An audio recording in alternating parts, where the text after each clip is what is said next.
condições de compreender bem a mensagem que a espiritualidade maior vai nos trazer mais uma vez. O ano é 1798. Napoleão Bonaparte, então general da França, começa o seu plano de expansão do território francês ao redor do mundo a partir da Europa. Ele invade a Suíça. A guerra irrompe naquele país. E um homem começa então a recolher os órfãos, vítimas da guerra, e a tratar deles num convento abandonado. Esse homem começa a prover para esses órfãos não apenas o sustento físico, não apenas o alimento, mas também começa a educar esses órfãos. Se transforma para eles um pai, um educador de fato, estabelecendo naquele momento um novo método de educação, que mais tarde veio a ser batizado como a pedagogia do amor. Passados os anos, no ano de 1804, esse homem se elege deputado do Império Francês e vai até Paris ter uma audiência com o imperador já, Napoleão Bonaparte, para que ele fizesse com que o imperador entendesse a importância da educação, a necessidade de se educar o povo, de se educar novas mentes para um novo mundo que surgia. O imperador Napoleão Bonaparte não dá atenção, diz que a França tinha outras áreas em que precisava investir mais os seus recursos do que na educação. Napoleão Bonaparte diz para aquele homem que a educação era algo extremamente indispensável e que ele não iria cuidar daquele assunto naquele momento, não era importante. Aquele homem, tão decepcionado que fica, abdica então do seu mandato como parlamentar, como deputado, e vai para a cidade de Verdun. E lá ele cria o seu Instituto de Educação. Estamos falando aqui, logicamente, de Pestalozzi, Johann Heinrich Pestalozzi. E no seu Instituto de Educação, ele começa a empregar e a desenvolver ainda mais o seu método. Numa época em que a educação era algo imposto nas escolas através da violência física. No Brasil demorou um pouco mais para que isso se transformasse, para que essa realidade mudasse. Muitas pessoas, eu tenho uma avó ainda encarnada de 80 anos e que na época em que ela estudava, no primário, ainda era palmatória. Se acertava a tabuada, não acontecia nada, mas se errava, levava uma reguada na mão. Pestalozzi, no ano de 1805, no seu instituto, muda totalmente esta realidade. Se torna um dos maiores pedagogos que a história mundial já conheceu, dizendo que se aprendia muito mais com amor, com carinho, do que através da violência. Escreve inúmeros tratados de pedagogia. Começa a fazer fama, não só na Europa, mas no mundo. E a receber alunos de todas as partes. E uma das coisas que Pestalozzi fazia, que mais chamava a atenção de todas as pessoas, é que quando uma criança nova chegava ao seu instituto, ele fazia questão de se ajoelhar e receber aquela criança e falar com ela olhando nos olhos daquela criança. Porque ele dizia que nenhum aluno poderia aprender ou confiar no seu professor se o seu professor não se tornasse um igual a ele, não falasse com ele no mesmo nível, não estabelecesse um contato visual direto com aquele aluno. E assim Pestalozzi recebia seus alunos de joelhos, para que ele pudesse olhar nos olhos daquela criança e permitisse que aquela criança também olhasse nos seus olhos. É no Instituto Pestalozzi que é educado um dos maiores nomes da nossa era, Hippolyte Léon Denis Rivarol, mais tarde codinominado Allan Kardec. Kardec, que chegou ainda criança àquele instituto, foi educado por Pestalozzi, desenvolveu o seu método pedagógico e se tornou um dos maiores pedagogos da história da França. Ainda hoje, o sistema educacional francês utiliza inúmeros livros e tratados escritos pelo professor Rivaio, como era conhecido à época, se tornou um homem célebre. Aos 14 anos, quando Pestalozzi tinha uma viagem para fazer, ele já deixava o jovem Hipólito tomando conta do seu instituto. Tal era o destaque que aquele jovem tinha com relação aos demais. Uma inteligência superior, uma bondade ímpar, uma vez que ele gratuitamente ajudava os seus colegas que estavam com dificuldade nas mais determinadas matérias. Isso tudo chamou a atenção de Pestalozzi, e por isso a confiança em permitir que o jovem Hipólito tomasse conta daquele instituto quando ele tinha que viajar, já tão novo, aos 14 anos. E Kardec sai dali extremamente preparado para a obra que ele viria a desenvolver posteriormente, codificando a doutrina espírita, trazendo para nós as informações que lhe eram passadas pela espiritualidade. Kardec era um cientista. Kardec saiu dali um químico, um físico, um matemático, um pedagogo, um professor de línguas, um poliglota, falando fluentemente o inglês, o latim, o espanhol, o alemão, além do seu idioma natal, logicamente, o francês, ou seja, falando fluentemente 5 línguas. A grandeza espiritual de Kardec é uma grande responsável por todo esse desenvolvimento intelectual e moral que ele teve. Lógico que é. Todas as informações que Kardec já trazia consigo das suas mais diversas encarnações contribuíram, lógico, e foram determinantes no seu desenvolvimento. Mas o método pedagógico de Pestalozzi, a orientação daquele professor foi determinante e fundamental para que Kardec pudesse concluir bem a sua obra, não só intelectualmente, mas também moralmente. Pestalozzi era um homem tão à frente do seu tempo que numa época em que a Europa se dividia em 2 religiões, ou se era protestante ou se era católico, Pestalozzi dizia que não professava nenhuma fé religiosa, embora sua família fosse toda de orientação protestante. Sua educação enquanto criança, sua educação religiosa, havia sido uma educação protestante. Mas Pestalozzi dizia que ele já entendia que aquele Jesus a qual ele amava e adorava, porque ele amava e adorava Jesus, tinha uma profunda fé em Deus. Mas aquele personagem, aquele Jesus, não se encaixava dentro de nenhuma religião, de nenhum credo religioso. Ele não conseguia enxergar dentro de nenhuma religião aquela que conseguisse encaixar uma figura tão amorosa quanto Jesus. As religiões estavam totalmente corrompidas através da ganância, através do egoísmo. Portanto, Pestalozzi, no seu instituto, não admitia que se falasse sobre religião. Podia se falar sobre Deus, podia se falar sobre Jesus, mas sobre religião de maneira alguma.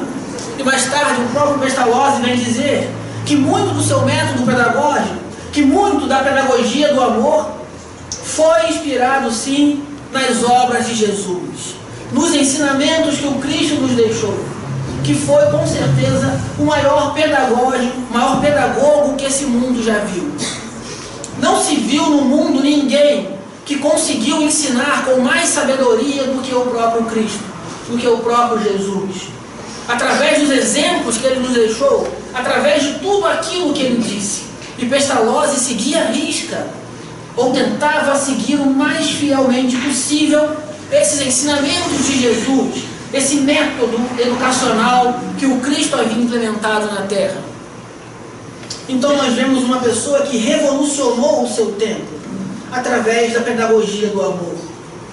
Um homem que buscou, através do seu carinho, da sua atenção, tratar a todos com igualdade e transmitir o máximo de conhecimento que ele possuía, que ele detinha. Fazia questão de treinar os seus professores pessoalmente, para que eles seguissem o seu método à risca. E se ele percebia que algum daqueles professores não estava agindo com amor com os seus alunos, ele demitia aquele professor, entendendo que se você não tem amor no seu coração, não serve para trabalhar conosco aqui no nosso instituto. Porque ali o que reinava era o amor. E é interessante nós percebermos que séculos depois que Pestalozzi veio e trouxe esse método, mais de 200 anos, pouco mais de 200 anos após o desenvolvimento desse método aqui na Terra por Pestalozzi, nós ainda temos uma dificuldade muito grande em aplicar a pedagogia do amor. Nós ainda não conseguimos ensinar com amor. Não conseguimos ensinar através do nosso exemplo, principalmente. E nós nos questionamos muitas vezes, mas por que eu não consigo? O que é que falta em mim que ainda me impede de poder ensinar com amor? Por que é que eu não consigo transmitir tanto amor quanto eu gostaria? Embora eu já consiga transmitir um pouco de amor, mas eu gostaria de transmitir muito mais. Eu tenho certeza que todos nós aqui gostaríamos de dar muito mais amor do que damos. E isso para nós às vezes é um tormento, porque a gente se questiona. Por que é que nós não conseguimos? Por que é que por mais que eu ache que ame, ainda não é o suficiente? Eu ainda continuo errando em alguns pontos. Eu ainda continuo confundindo amor com sentimento de posse. Ainda acho que aquele que eu amo é meu, me pertence. Então é meu marido, é minha esposa, é meu namorado, é minha namorada, é meu filho, é minha mãe, é meu amigo. É tudo meu. Não percebendo que as pessoas passam na nossa vida para nos deixar algo de bom. E que não existe ninguém que é meu. Porque hoje determinada pessoa faz parte da minha vida. Amanhã, tranquilamente, ela pode não fazer mais, pelos mais variados motivos. E pense, tenho certeza, nem todos os motivos serão ruins. Às vezes, por motivos bons, as pessoas não fazem mais parte da nossa vida. Mas por que é que nós ainda não conseguimos vivenciar esse método de Pestalozzi, aplicar no nosso dia a dia a pedagogia do amor? Bom, para responder essa pergunta, vamos relembrar um pouco então das passagens do Mestre Jesus. Há uma passagem que a mim sempre me chamou muita atenção, quando aquele fariseu pergunta a Jesus: Mestre, o que eu preciso fazer para ganhar o reino dos céus? E Jesus responde para ele claramente: conheces os profetas, as escrituras, que as sigam. Mas mestre, o que eu preciso seguir? Vê o que está escrito: amarás ao teu Deus de todo o teu coração, de toda a tua força, com todo o teu entendimento, e ao teu próximo como a ti mesmo. E lógico, nas escrituras, no evangelho, depois vem esse fariseu perguntar a Jesus quem era o seu próximo, e Jesus vai lhe contar a parábola do bom samaritano. Mas não vamos nos adentrar tanto. Vamos nos apegar a essa frase de Jesus: amarás ao Senhor teu Deus de todo o teu coração, com toda a tua alma, de todas as suas forças e com todo o seu entendimento, e ao seu próximo como a ti mesmo. Notem bem o final da frase: ao seu próximo como a ti mesmo. Se eu ainda não consigo amar ao meu próximo verdadeiramente, é porque eu ainda não consegui aplicar a pedagogia do amor em mim. Eu ainda não consegui me amar verdadeiramente. Eu ainda não consegui aprender com amor. Para mim ainda é custoso viver. Eu ainda não consegui interiorizar esse amor em mim. E nós só conseguimos dar verdadeiramente aquilo que temos. Ninguém consegue dar aquilo que não tem. Então é primordial, é fundamental que a primeira pessoa em que eu aplique esse método pedagógico de ensinar e aprender com amor seja eu mesmo. Como eu irei amar alguém se eu ainda não me amo? Se eu ainda não consegui vivenciar em mim esse amor? Se eu ainda sou carregado de culpa, de remorso, de arrependimento?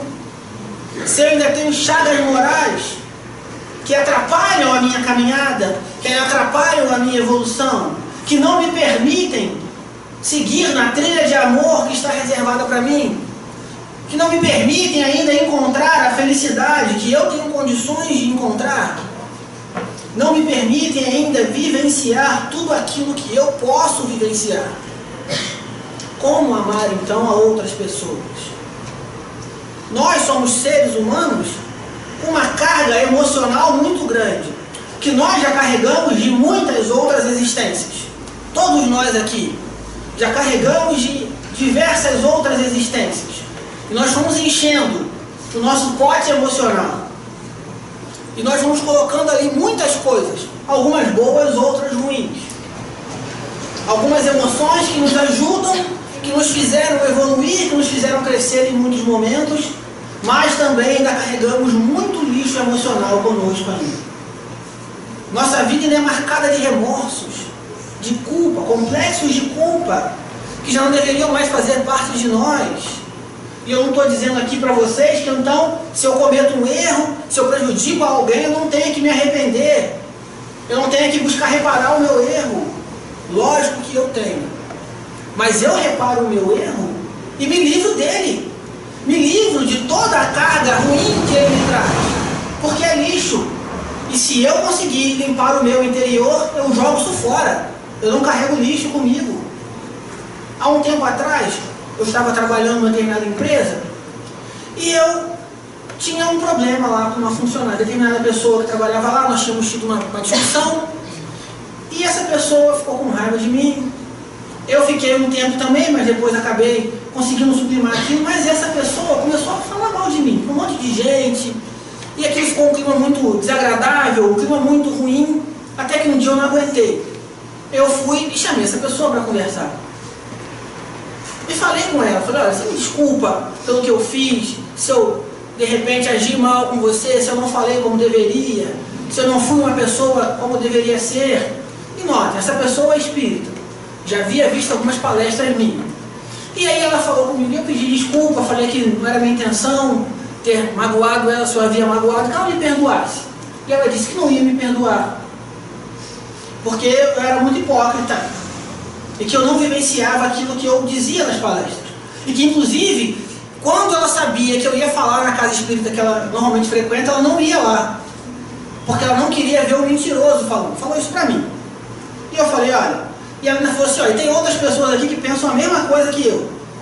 Eu falei, não, tudo bem. A opinião das outras pessoas, a minha eu não posso falar. Porque ninguém nunca veio falar comigo. Com relação a você, eu gostaria que você me permitisse provar pra você que eu não sou assim. Ou que se eu fui assim em algum momento com você, eu estou tentando mudar. Estou tentando ser uma pessoa melhor. Ela disse que não ia me permitir nada e que o melhor era a gente não se falar e se manter afastado e tudo mais. Gente, eu saí dali muito bem. Porque eu fiz tudo aquilo que eu podia fazer. Todo o incômodo que eu sentia antes, todo o sufocamento que eu sentia antes quando estava próximo daquela pessoa, era porque eu tinha certeza de que eu não tinha feito tudo o que eu deveria fazer para tentar resolver aquela situação. Mas na nossa vida é assim. Quando nós fazemos tudo aquilo que de melhor nós podemos fazer em determinada situação, mesmo que a outra pessoa não aceite aquilo que eu estou me dispondo a dar, já não é mais problema meu. Porque eu me livrei de todo o peso, toda a carga negativa que eu podia ter. Todo o travamento que aquela situação podia causar na minha vida, toda a impossibilidade de caminhar, de ser uma pessoa melhor que aquela situação podia trazer, eu me livrei dela. Aquilo tudo era lixo emocional que eu carregava comigo. E eu joguei fora. Não permiti que aquilo continuasse me acompanhando. Se o outro não aceitou, gente, paciência. Mas normalmente não é isso que acontece. Normalmente, quando nós temos a predisposição de conversar com alguém e nos desculpar por algo que nós fizemos, se a outra pessoa não aceita, a gente fica se culpando, continua se culpando. Ai meu Deus, olha só o que eu fiz, eu prejudiquei tanto aquela pessoa e agora ela não me perdoa, como é que eu vou viver com isso? Vivendo, gente, não sobrevivendo. Mas como é que vão ser meus dias? Vão ser fantásticos. Ruim vai ser o dia do outro. Teve oportunidade de te perdoar, teve oportunidade de ter com você também uma atitude melhor ainda do que a que você teve com ele e não aproveitou essa oportunidade. Então deixa o outro.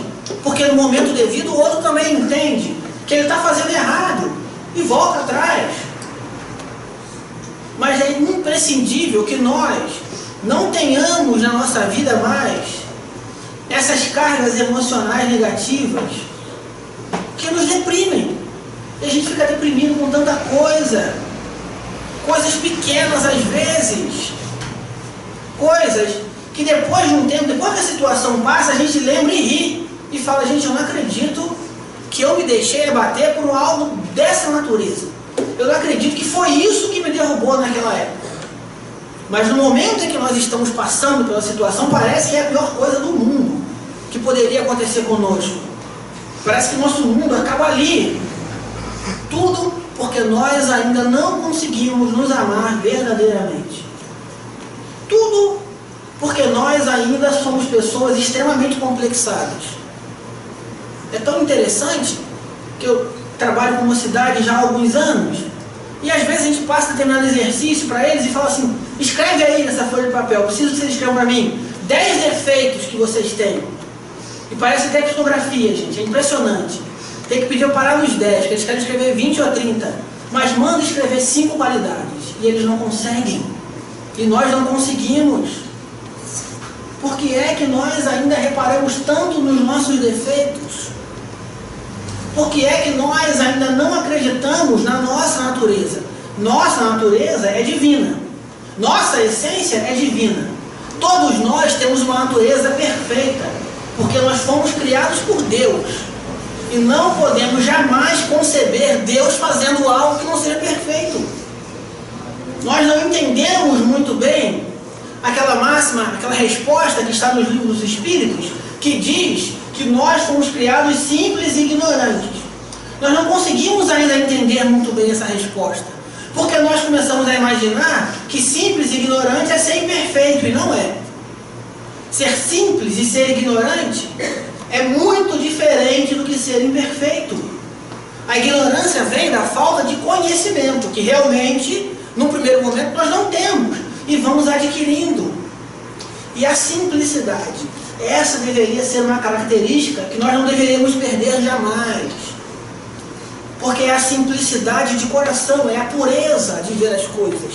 Quando nós lemos lá no livro de Gênesis, e que diz que a Eva, coitada da Eva, coitada das mulheres, carregam essa culpa, essa mácula até hoje. Uma culpa, uma mácula que nem existe. Mas quando diz que a serpente conseguiu enganar Eva, para que ela comesse a maçã, o fruto da árvore do conhecimento do bem e do mal, e depois a Eva foi lá, e o Adão, que é bobo como todo homem é nas mãos de uma mulher. Toda mulher manda nos homens, gente. Apenas alguns admitem, outros não. É muito mais fácil admitir. Toda mulher faz o que quiser com o homem, se ela realmente quiser. E a Eva vai lá e convence o Adão, e o Adão come. E daqui a pouco está lá o livro de Gênesis. Deus aparece e pergunta: Adão, cadê você? Onde é que você está? Cadê a Eva? Por que é que vocês estão escondidos? E eles dizem: Senhor, nós vimos que estávamos nus e sentimos vergonha. E aí Deus: mas como vocês sabem que estavam nus? E Gênesis vai transcorrendo, dizendo como eles contam para Deus que comeram daquele fruto proibido. Mas hoje em dia, algumas pessoas vêm estudar esse texto a fundo. Alguns psicólogos, alguns estudiosos dessa área, vêm estudar esse texto a fundo e dizem que, na verdade, esse momento, ele reflete o momento do despertar da consciência do homem, que num primeiro momento é totalmente inocente. Pega uma criança de 1, 2 anos, até uns 3 anos, e se você não botar nenhuma roupa nela e deixar ela andar pelada, ela anda nua, porque ela não sabe o que é aquilo. A partir dos 5 anos, ela começa a entender que não pode sair mais daquele jeito. E aí é o momento do despertar da consciência do homem. É uma alegoria esse texto. E eu não estou dizendo que nós deveríamos manter a nossa simplicidade e inocência no sentido de andarmos nus pela rua. Não é isso que é importante, a maneira como eu me visto ou como eu me porto perante as pessoas. Mas é a pureza e a simplicidade de coração que eu deveria carregar comigo e que eu fui perdendo ao longo do tempo. À medida que intelectualmente eu fui evoluindo, eu fui perdendo outras características que eu não deveria ter perdido. que eu não precisava ter deixado de lado. Na verdade, eu não perdi. Eu deixei elas guardadas um tempo. E que chega um momento em que eu preciso retirar da gaveta e voltar a ter essas características presentes na minha vida. Então eu vou entendendo que a ignorância eu resolvo através do conhecimento. E que a simplicidade de coração, ser bom e humilde de coração, como pediu Jesus no seu Evangelho, sejam simples e humildes de coração, é o que nos falava Jesus no seu Evangelho. Era falando sobre isso, sobre a pureza que nós precisamos preservar na nossa vida, sobre a capacidade de olhar ao outro com um olhar de amor que nós fomos perdendo ao longo do tempo. Foi sobre a capacidade de nos educarmos com amor, sem culpa. O Espírito Joana de Ângeles fala, através de Valdo Franco, que há dois elementos que nós já deveríamos ter extirpado da nossa vida, que é a culpa e o pecado. Que culpa e pecado já não deveriam mais fazer parte de nós. Porque a culpa já logo nos remete a crime, pecado à punição. E nós não cometemos crime nenhum. E nem jamais seremos punidos por nada. Deus não é punitivo, é um educador. E nos educa, por mais que nós muitas vezes duvidemos disso, através da pedagogia do amor. E eu sei que a gente pensa, mas é impossível Deus me educar através da pedagogia do amor. Tem vezes que eu sofro, e como eu sofro para poder aprender certas coisas, mas não é culpa de Deus. A culpa é minha, porque Deus sempre me ensinar pelo amor. Mas eu prefiro, em muitas oportunidades, aprender pela dor. Eu, em muitos momentos, prefiro ignorar o amor que Deus quer me dar.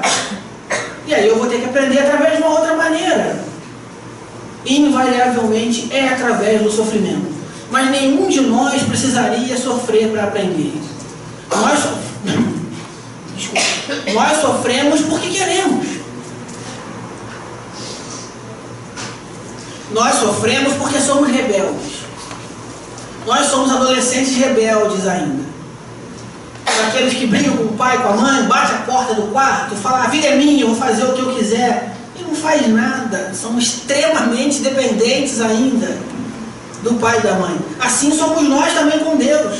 A gente tenta romper esse laço de proximidade com Deus, esse laço de dependência que nós ainda temos com Deus, e não somos capazes de seguir a nossa vida sozinhos. Precisamos dele para nos guiar. Precisamos tê-lo para nos instruir. Precisamos ainda da figura de Jesus na nossa vida, nos mostrando o rumo certo a seguir. Qual é o caminho que eu tenho que seguir? Para qual direção eu vou? De que maneira eu tenho que fazer? A nossa sorte é que eles são muito pacientes. E eles estão sempre lá esperando que a gente retome o nosso relacionamento íntimo com eles. Eles estão sempre dispostos a estar conosco, desde que nós também estejamos dispostos a estar com eles. E é tão simples, gente, estreitar esse relacionamento com Deus, com Jesus. Nós estreitamos esses laços através de uma prece. Nós estreitamos esses laços quando nós nos permitimos simplesmente contemplar a beleza da criação de Deus. Quando nós paramos para analisar a nossa vida sem vitimismo, analisar de fato a nossa vida, entender tudo aquilo que está acontecendo, e a gente vai começando a perceber que nós temos muito mais motivos para agradecer do que para lamentar. É nesse momento que nós também estreitamos os nossos laços com o Criador, quando nós entendemos que às vezes os obstáculos que aparecem são para nos ensinar a crescer, a evoluir. Ser uma pessoa que ama verdadeiramente no seu dia a dia, ser uma pessoa que transborda amor, que distribui amor para todas as criaturas, não significa uma vida sem obstáculo. Não significa uma vida sem determinados contratempos que vêm para nos atrapalhar um pouco, de maneira alguma. mas vai significar que nós encararemos esses obstáculos e esses contratempos com o real tamanho que eles têm. Um tamanho ínfimo, se comparado ao amor que Deus tem por nós. Infinitamente menor. Então, quando eu entendo o amor na minha vida, quando eu coloco em prática tudo aquilo, o que eu sinto de bom, quando eu deixo transbordar, quando eu sigo aquele ensinamento de Jesus, brilha a vossa luz, e ela iluminará a escuridão. Não se coloca o candeeiro embaixo da mesa, mas se coloca em cima da mesa, e ele ilumina todo o ambiente. Isso já nos disse Jesus há mais de 2000 anos. Quando eu resolvo seguir à risca esses ensinamentos do Cristo, a minha vida muda. E muda para melhor. E muda em todos os sentidos. Muda em todas as direções. Porque eu passo a entender verdadeiramente qual é o meu papel nesse mundo. E passo principalmente a entender e a acreditar que é possível ser feliz. E que é para isso que eu estou aqui. Para ser feliz. Eu me liberto. Eu me torno uma pessoa livre. Livre das amarras. Livre dos preconceitos. Livre dos complexos de culpa, de inferioridade que eu ainda trago comigo.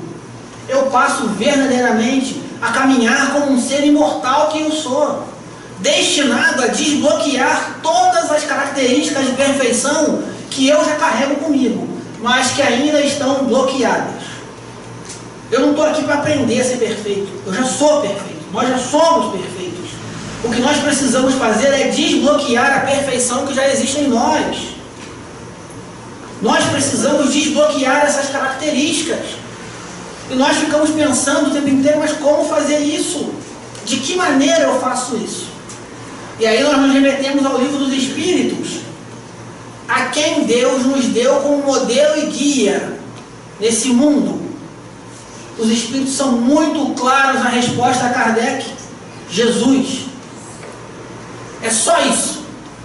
Não tem nenhum complemento por parte dos Espíritos, não tem nenhuma explicação da resposta por parte de Kardec. A palavra é uma só, é direta.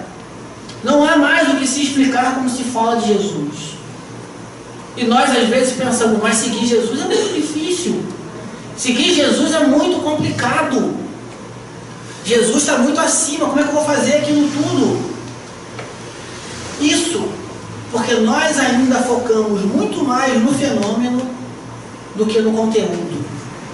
Nós focamos ainda muito mais na forma do que no próprio conteúdo. E nós ficamos pensando, não, mas fazer tudo aquilo que Jesus fez. Jesus em momento algum pediu que a gente saísse aí pela rua, curando cego, curando paralítico, curando leproso, fazendo várias outras coisas que o próprio Kardec, depois na Gênese, vem explicar e nos mostrar que nenhuma daquelas coisas eram milagres. Tudo aquilo tinha um fundamento para fazer. Mas nós ficamos então limitados, porque começamos a olhar só para os fenômenos que Jesus produziu, só pela energia que ele exalava. E muitas vezes esquecemos de olhar para o que era mais importante em Jesus: a maneira como ele tratava as pessoas individualmente, o olhar que ele transmitia, o amor que transparecia do seu sorriso, do seu olhar, das suas palavras, os mínimos gestos de carinho que ele tinha com cada uma daquelas pessoas que o procuravam. Até as repreensões de Jesus, embora no primeiro momento pareçam repreensões muito firmes, muito fortes, e eram realmente, mas nenhuma delas eram repreensões com o intuito de humilhar a alguém, mas de ensinar, de mostrar um novo caminho, de mostrar as mais diversas situações sobre um novo prisma, sobre uma nova lógica, sobre um novo ângulo. E assim, Jesus aplicava já o método da pedagogia do amor. E mais tarde, o que Pestalozzi fez foi tentar copiar aquilo que Jesus já fazia, transmitindo para outras pessoas. Jesus estava muito além de todos aqueles pretensos milagres que ele fez e que estão relatados no seu Evangelho. Jesus trabalhava de maneira muito mais profunda, trabalhava na alma de cada um. Quando Jesus olhava para alguém, ele enxergava muito além do que aquele ser com defeitos, com vícios de caráter, até mesmo com a doença física que aquela pessoa que o procurava tinha. Jesus enxergava o quão perfeito aquele ser já era e o quanto ele poderia chegar a ser se ele simplesmente se permitisse e acreditasse na sua perfeição. E nós nos perguntamos o que é que falta para nós acreditarmos na nossa perfeição. Por que é que nós ainda não conseguimos? O que é que nós estamos fazendo aqui na Casa Espírita? O que é que cada um de nós vem buscar aqui? Nós estamos aqui num lugar preparado para que a espiritualidade trabalhe em nós, trabalhe no nosso íntimo e nos ajude a desbloquear as nossas capacidades através das mais diversas formas, através da palestra, através do passe, através do estudo do Livro dos Espíritos, do Evangelho, das mais diversas obras básicas.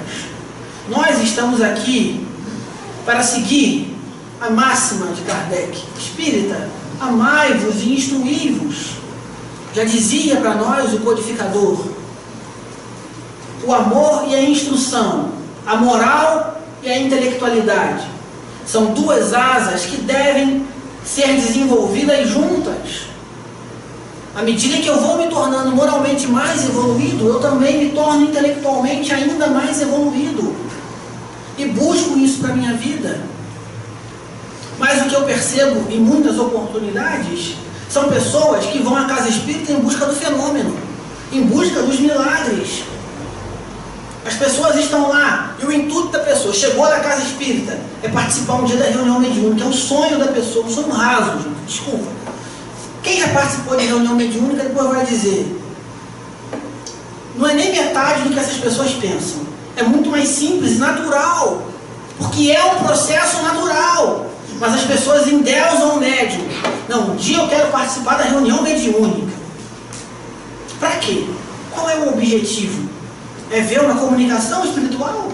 Bota na internet, tem um monte aí. Hoje em dia a gente tem essa facilidade. Coloca na internet e vocês vão ver coisas espantosas.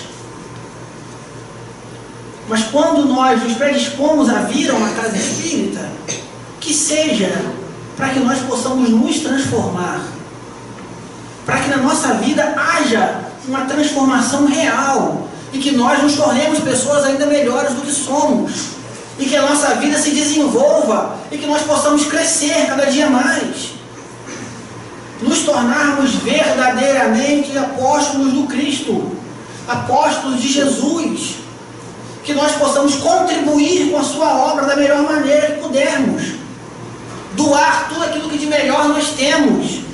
E é lógico, e as pessoas que já estão trabalhando na casa espírita entendam que nós estamos aqui para amar.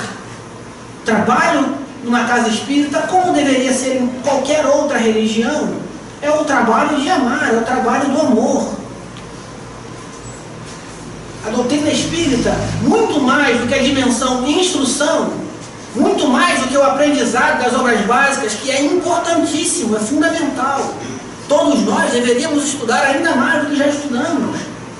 Mas, à frente disso, há a dimensão sentimento, há o amor, há o firme propósito de contribuir na transformação de corações e mentes, através do amor, através da pedagogia do amor, ajudando as pessoas a se libertarem das suas amarras mentais. Nossa mente ainda é muito limitada, porque nós limitamos a nossa mente. Nós fazemos questão de não nos permitir alcançarmos todo o potencial que nós podemos alcançar, de desenvolver tudo aquilo que nós podemos desenvolver. Nós ainda nos travamos. E nos travando, nós travamos também outras pessoas. Quantas e quantas oportunidades nós vemos, e aí o filho pequeno, às vezes 4, 5 anos, chega para o pai ou para a mãe e fala assim: não, quando eu crescer eu quero ser médico. E o pai, frustrado às vezes na sua vida, porque também não conseguiu os seus objetivos, vira para o filho ou a mãe e fala assim: olha só, isso aí não é para você. Você é pobre, pobre tem que trabalhar. Ser médico, tira isso da cabeça. Isso quando explica. Isso quando fala, menino, tira isso da cabeça, que loucura é essa? Você não vai fazer isso. O pai ou a mãe fala, não tenho condição de te manter estudando, porque para ser médico tem que ter dinheiro, tem que estudar muito e eu não tenho essa condição financeira. E a criança cresce com aquilo na cabeça. Se for um adolescente é pior ainda, porque ele já tinha um sonho mais ainda estabelecido e perde aquele sonho, porque ele acha que não vai conseguir. E vai crescendo com aquilo na cabeça. E às vezes, numa atitude dessa, e não é exagero que eu vou falar aqui agora, gente, acontece e é muito mais real do que a gente possa imaginar. A gente perdeu alguém que ia se tornar um pesquisador e ia trazer ao mundo a cura para o câncer, ia trazer ao mundo a cura para o vírus da AIDS. E não é exagero. Muitas vezes as pessoas não se desenvolvem e não alcançam grandes objetivos na vida porque em algum momento da sua infância ou da sua adolescência alguém matou esse sonho nela. Alguém não permitiu, alguém na verdade negligenciou a sua função de ser um ajudante, um facilitador para o desenvolvimento daquele sonho, daquele ser humano, negligenciou essa função e não permitiu que aquele ser se desenvolvesse na sua plenitude. E isso nós já ouvimos muitas vezes. Eu tenho a certeza que se eu fizesse uma pesquisa rápida aqui, muitos de nós iam dizer que em algum momento contou um sonho, um objetivo que tinha para alguém e aquela pessoa falou, olha, não faz isso não, que isso não dá certo. Não vai por esse caminho não, que você vai sofrer. E às vezes era um sonho palpável, possível, que ia nos trazer felicidade. Então nós ainda limitamos muito a nossa mente. E mais, nós permitimos que outros limitem, o que é pior. Eu permito que outra pessoa comande a minha vida. Por que aquela criança que ouviu não, quando era uma criança ainda, ficou aquilo na cabeça, mas depois que ela cresceu, se tornou um adolescente, se tornou um adulto, ela poderia ter ido atrás daquele sonho.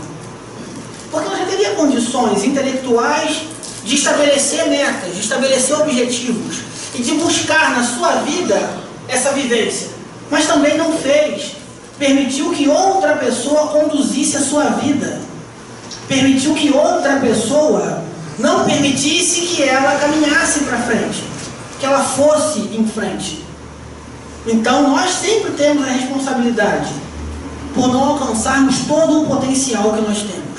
E nós temos um potencial fantástico, gigantesco. Eu diria mais para vocês. Nós temos um potencial infinito, que vai além da nossa compreensão. Eu falo para vocês sem o menor medo, sem a menor sombra de dúvida.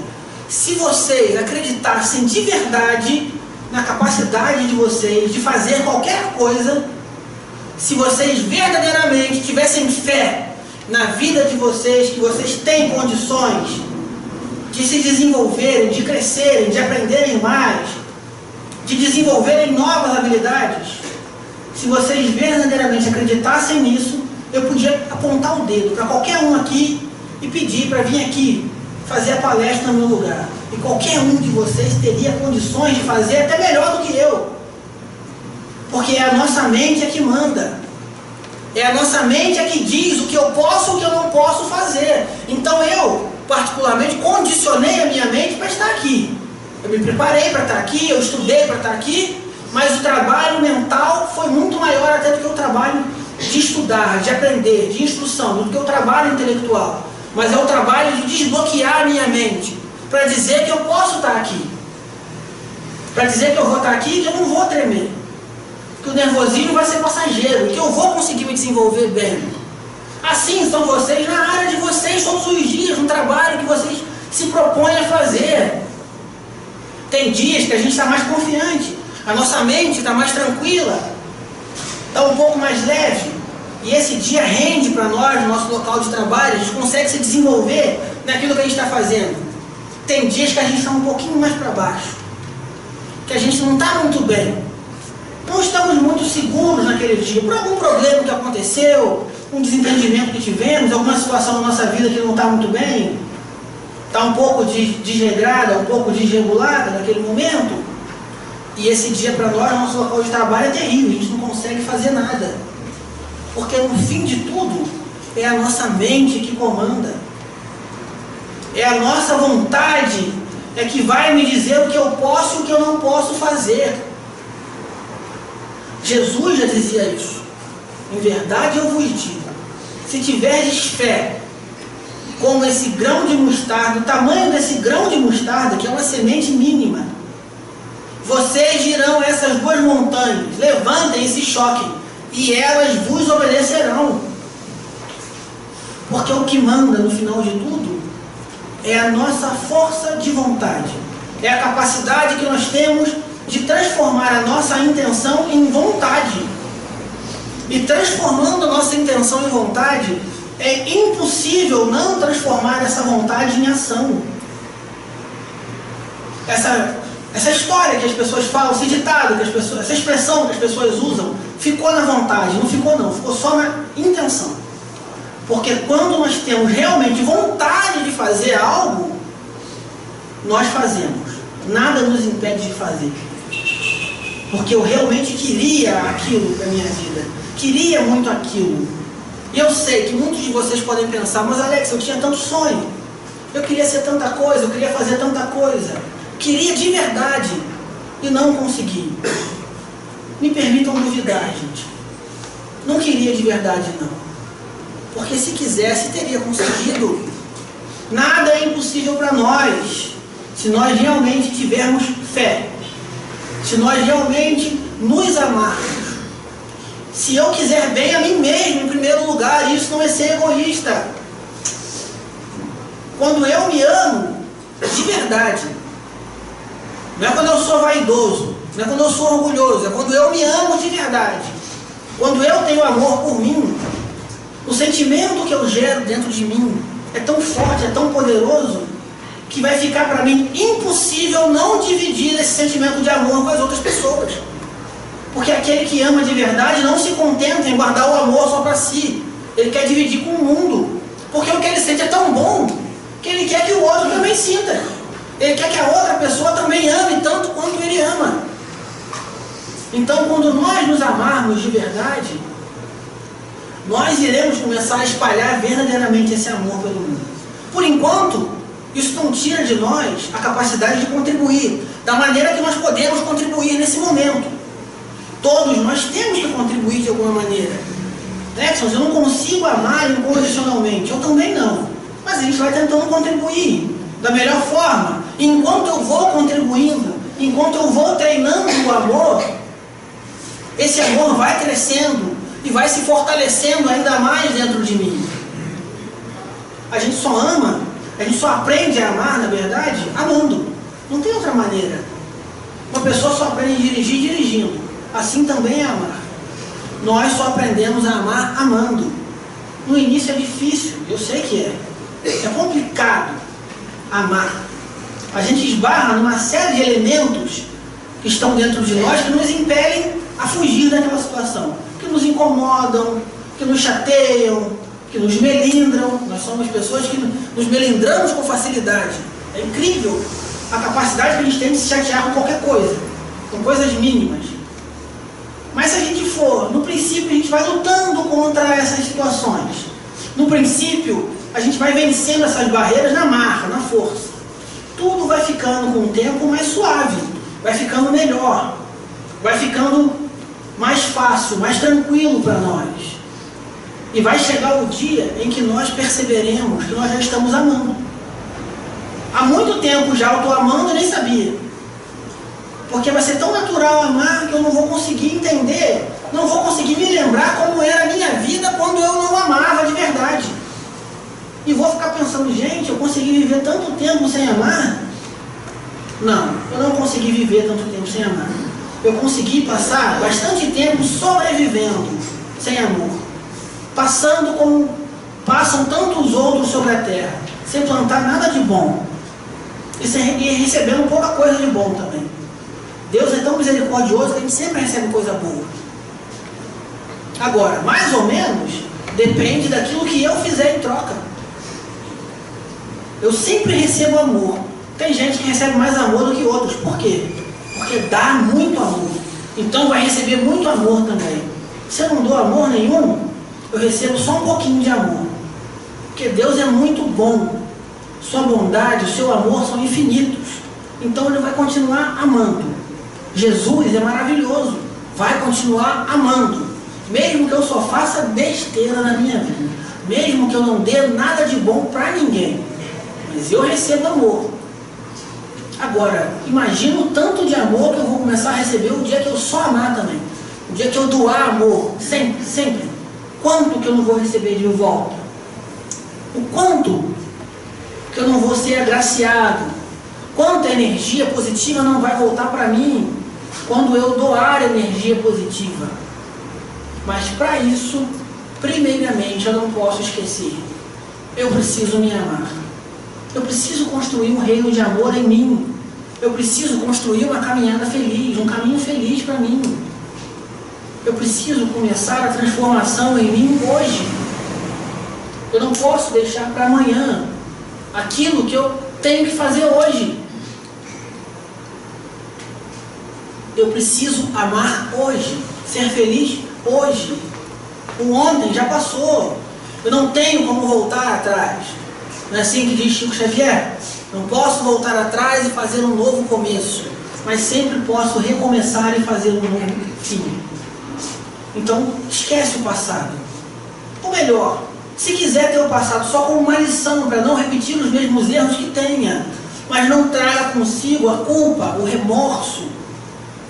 Não traga consigo todas essas chagas morais que nos atrapalham tanto. Joga fora, isso é lixo.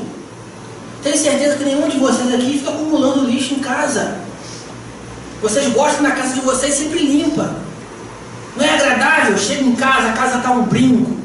Ou mesmo que quem não tem a outra pessoa que limpa, mas limpa a sua própria casa. Mas quando acaba de limpar a casa e olha, a casa está um brinco. Tudo arrumado, o chão está uma maravilha. Você olha e dá aquela sensação de paz. Está cansado, fez faxina o dia inteiro, mas se sente bem. Quando você termina e olha, assim também é no nosso interior. Vamos limpar mais o nosso interior. Jogar para fora todo o lixo que a gente carrega do passado. E viver um presente. Parar também de ficar se preocupando com o amanhã. Como é que vai ser amanhã? Eu não sei, vocês não sabem. Como é que vai ser o amanhã? Já não diz Jesus também no seu Evangelho? Não vos preocupeis. O que comeremos, o que vestiremos? O vosso Pai dos céus provém as vossas necessidades. Já dizia Jesus no seu Evangelho. O amanhã eu não sei como vai ser. Eu tenho que dizer para vocês, essa é uma das coisas mais fantásticas que a vida nos proporciona. É justamente eu não saber o que vai ser amanhã. Isso é maravilhoso. Eu saber que eu preciso viver bem hoje, porque eu não sei como é que eu vou estar amanhã. Então eu tenho que viver o máximo da minha plenitude, da minha capacidade hoje. Produzir tudo de bom que eu tenho que produzir hoje. E amanhã, quando eu despertar amanhã, de novo eu vou produzir tudo que eu tenho de melhor nesse dia, porque eu não sei como é que vai ser depois. Nenhum de nós aqui tem a condição de determinar como vai ser o amanhã. Mas nós podemos vislumbrar como é que vai ser o nosso amanhã. Todos nós aqui, vocês não sabiam não? Então estou contando esse segredo para vocês agora. Nós temos o dom da clarividência, um pouquinho, tá, Cristian? Um pouco da clarividência nós temos. Nós podemos saber um pouco como é que vai ser o nosso amanhã, pelo menos uma parte. O meu amanhã é determinado por aquilo que eu faço hoje. Então se eu vivo bem hoje, amanhã eu vou viver bem também. Porque eu estou plantando coisas boas hoje. No tempo de plantar, se eu plantar coisas boas, no tempo de colher, eu também só colherei coisas boas. Bom, então eu gostaria de agradecer mais uma vez a oportunidade, agradecer a Deus por nos ter criado, a Jesus pelos seus ensinamentos, pelo seu exemplo de vida, a espiritualidade amiga, pela inspiração dessa noite, a direção da casa pelo convite, mais uma vez, muito obrigado a cada um de vocês que escolheu estar aqui. No início aqui, quem estava dando aqui os recados, falou que a gente tinha escolhido estar aqui. Isso me chamou a atenção, porque é verdade. Nós escolhemos estar aqui. E essa, no dia de hoje, foi a melhor escolha que nós poderíamos ter feito. Estar aqui. Vocês e eu também. Eu também escolhi estar aqui. Ninguém me obrigou a estar aqui. E também ninguém obrigou vocês a estarem aqui na noite de hoje. E isso é fantástico. significa que nós já estamos começando a mudar. Que o amor está começando a brotar dentro de nós. E vai brotar muito mais se nós permitirmos. Então, uma boa noite a vocês. Que Jesus possa abençoá-los grandemente nos projetos de vocês, na vida de vocês. E que vocês comecem hoje. Se ainda não começaram, comecem hoje a querer construir uma vida de vitórias. Porque eu tenho certeza que todos nós temos condições de vencer. Vencer a nós mesmos, vencer as nossas más tendências, vencer na nossa vida e nos tornarmos pessoas cada vez mais amorosas. Amarmos cada vez mais. Que assim seja, graças a Deus.